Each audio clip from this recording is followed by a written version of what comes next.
Halo, saya Dr. M. Jumpa di Sekolah Kehidupan. Kali ini kita akan membahas topik loneliness, mengenal penderitaan zaman now. Sahabat, mari kita amati di sekitar kita. Kita gunakan mata kita untuk melihat hal yang terlihat maupun melihat hal-hal yang mungkin tidak terlihat. Di balik itu maksudnya. Seorang Mother Teresa mengungkapkan, loneliness and the feeling of being unloved is the most terrible poverty. Kemiskinan yang paling mengerikan, yang paling menyakitkan di masa kini, itu bukan lagi mungkin kelaparan ataupun mungkin bencana perang begitu ya. Tetapi yang lebih menyakitkan adalah kesepian dan rasa tidak dicintai. Apakah Anda setuju sahabat dengan kalimat dari Bunda Teresa itu? Tetapi yang jelas, hasil penelitian dari sekelompok peneliti yaitu Barreto et al. Di tahun 2021 mengungkapkan bahwa loneliness atau kesepian ini dilaporkan di berbagai kalangan, dari berbagai usia, kelompok usia, artinya dari anak-anak, pra-remaja, remaja, dewasa, sampai lansia melaporkan mereka mengalami kesepian. Kesepian itu nggak enak dari kelompok usia-usia yang beragam.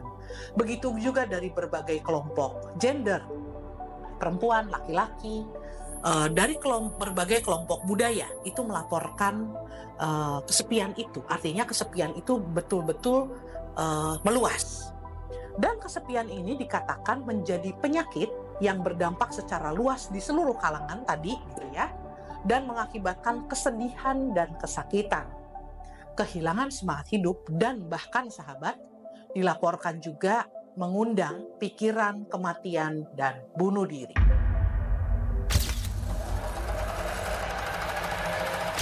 Mari kita kupas, apa itu kesepian? Dari American Psychological Association Dictionary, kesepian didefinisikan sebagai ketidaknyamanan atau kegelisahan, baik secara kognitif, apa yang dipikirkan, maupun afektif, apa yang dirasakan, yang menganggap diri sendiri sendirian atau dalam kondisi yang tidak terhubung atau tidak terkoneksi. Kalau toh tidak sendirian tapi tidak terkoneksi. Berbagai teori dan penelitian psikologi menawarkan berbagai perspektif tentang kesepian ini. Yang pertama adalah dari perspektif psikologi sosial.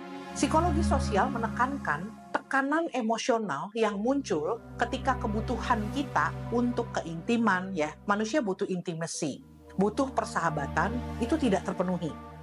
Nah, psikologi sosial mencermati bahwa ketika intimacy dan kebutuhan untuk berteman, bersahabat, terhubung, itu tidak diperoleh, maka disitulah ada kesepian, ya, jadi berupa tekanan emosional. Yang kedua adalah dari perspektif psikologi kognitif. Psikologi kognitif menekankan bahwa kesepian adalah pengalaman tidak menyenangkan, jadi dari experience-nya tidak enak, tidak menyenangkan, dan membuat resah yang muncul akibat perbedaan yang dirasakan antara harapan, ekspektasi kita pengennya terhubung seperti apa, terkoneksi seperti apa, bersahabat seperti apa, baik secara kuantitas ataupun kualitas, yang kemudian sebetulnya ada kesenjangan. Jadi antara hubungan sosial yang saya inginkan, saya pengen lebih dekat, saya pengen lebih akrab, saya pengen lebih dicariin misalnya, tapi ternyata tidak gitu ya, nyatanya tidak. Nah, kesenjangan antara ekspektasi, saya pengennya punya hubungan yang seperti apa, dengan kenyataan yang sesungguhnya, itulah yang menyebabkan kesepian itu. Itu yang kedua dari perspektif psikologi kognitif. Yang ketiga adalah dari psikologi dari perspektif eksistensial dan humanistik. Nah, di sini kesepian dilihat sebagai memang sesuatu yang tidak terelakkan, terkait dan menyakitkan juga terkait dengan kondisi-kondisi manusia kita, begitu ya. Sebagai manusia tidak terelakkan bahwa sesekali di dalam hidup kita akan merasa kesepian, ya. Tapi meskipun demikian, psikologi humanistik melihat bahwa kesepian pun bisa berkontribusi positif terhadap peningkatan kesadaran diri dan dorongan untuk melakukan perubahan-perubahan dan pembaharuan. Perilaku-perilaku seperti apa yang muncul ketika seseorang kesepian? Mungkin sahabat juga bisa mencari contoh dalam kehidupan sehari-hari. Tapi kita akan melihat dari 4 kelompok kalau orang lagi kesepian tuh pada ngapain aja, gejalanya apa, munculnya kayak gimana. Yang pertama adalah, mungkin ini cukup banyak, adalah kesedihan. Ketika seseorang kesepian, yang dirasakan itu kesedihan, tetapi kesedihan itu dihayati kemudian secara pasif. Jadi disebut kesedihan pasif.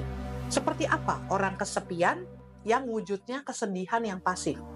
Menyendiri, ya, jadi malah menarik diri gitu ya.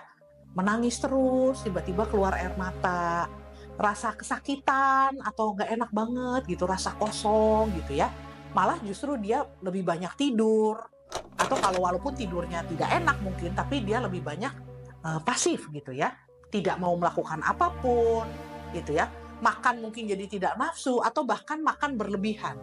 Ya, jadi ada orang yang ketika kesepian nggak nafsu makan, tapi ada yang justru malah makannya berlebihan karena yang bisa dilakukan dalam kesendirian untuk sekedar melupakan sepinya makan.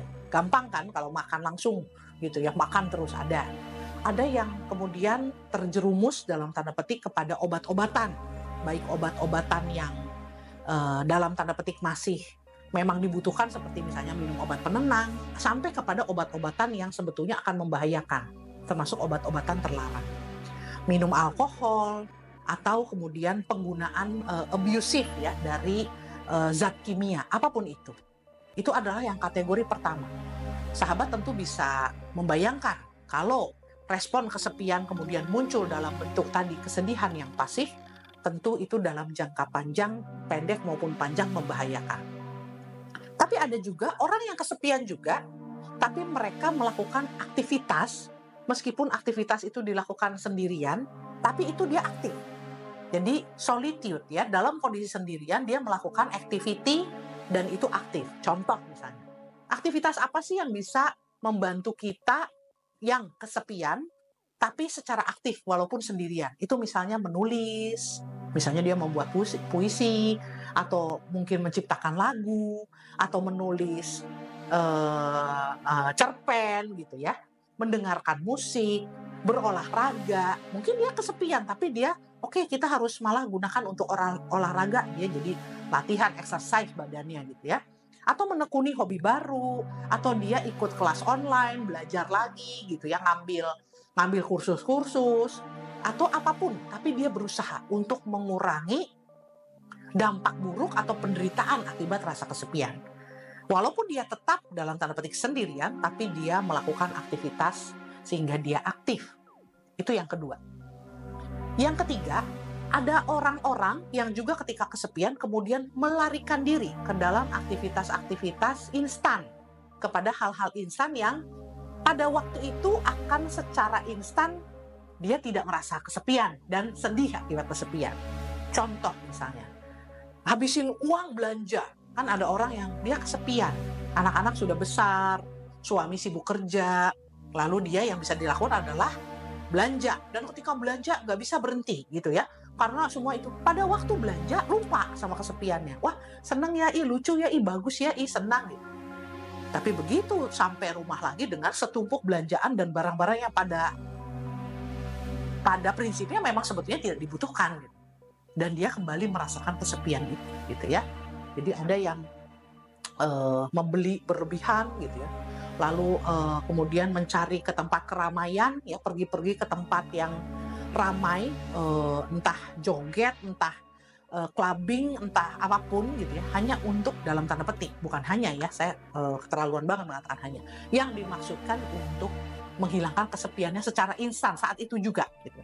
Atau hobinya party, ketika waktunya pulang dia takut, pulang ke rumah takut, pengennya pesta aja kemana-kemana supaya tidak merasa sakitnya kesendirian ya, melarikan diri dengan cara itu. Yang keempat, ada juga orang-orang yang memang ketika mengalami kesepian, mereka wujudnya adalah mencari support system, mencari someone to talk ya, bicara, ngobrol, sharing hati ke hati, atau dia bersama beberapa orang mengumpulkan teman-teman, melakukan aktivitas sosial, membuat charity, karya charity misalnya ya, atau melakukan hal-hal yang memang lebih produktif secara bersama untuk dia mengurangi kesedihan dan penderitaan akibat kesepian. Jadi ada 4 itu. Apa yang muncul ketika seseorang kesepian? Sahabat, sekarang mari kita hayati. Mari kita rasakan. Ada 3 pertanyaan yang ingin saya bagikan kepada Anda untuk membantu kita menghayati dan merasakan kesepian ini. Apa Anda pernah merasa kesepian, padahal Anda ada di tengah keramaian? Apa yang terjadi pada saat itu? Apa yang ada di pikiran Anda, dan apa saja perasaan-perasaan yang muncul? Yang kedua, demikian pula sebaliknya. Apakah Anda pernah ketika sendirian saja, tidak sedang bersama siapapun, tapi Anda tidak merasa kesepian? Apa yang terjadi pada saat itu? Apa yang ada di pikiran Anda, dan apa saja perasaan-perasaan yang muncul? Yang ketiga, apa yang membedakan ketika Anda kesepian dan Anda tidak kesepian? Mungkin bukan soal kesendiriannya, ada atau tidak ada orangnya. Tetapi apa? Apakah koneksinya? Kalau koneksi, koneksi dengan siapa? Sahabat, mari kita hayati. So, apa yang bisa kita lakukan ketika kita mengalami kesepian? Ataupun apa yang bisa kita sarankan kepada orang yang kita kasihi ketika mereka mengatakan mereka kesepian? Yang pertama, coba kita temukan sebanyak-banyaknya aktivitas bermakna yang bisa kita lakukan ketika kita sendirian. Apa saja yang Anda sukai? Anda bisa menulis, journaling, mendengarkan musik, atau Anda bisa bernyanyi, menggubah lagu, melihat foto-foto, menekuni hobi, Anda bisa belajar hal baru, apapun yang Anda bisa lakukan dalam kondisi sendirian, tetapi Anda merasa bermakna, Anda merasa berarti ketika melakukannya. Yang kedua, tidak ada salahnya kita terkoneksi dan terhubung, memiliki jejaring, sharing, menghubungi teman, menanyakan kabar sahabat, terlibat dalam aktivitas sosial, berorganisasi, itu bisa dilakukan.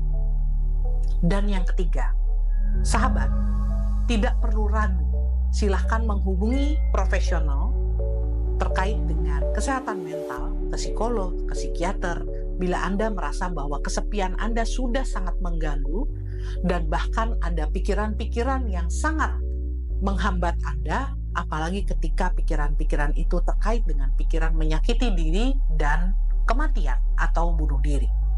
Jangan ragu untuk menghubungi dan melakukan psikoterapi dengan psikolog atau psikiater.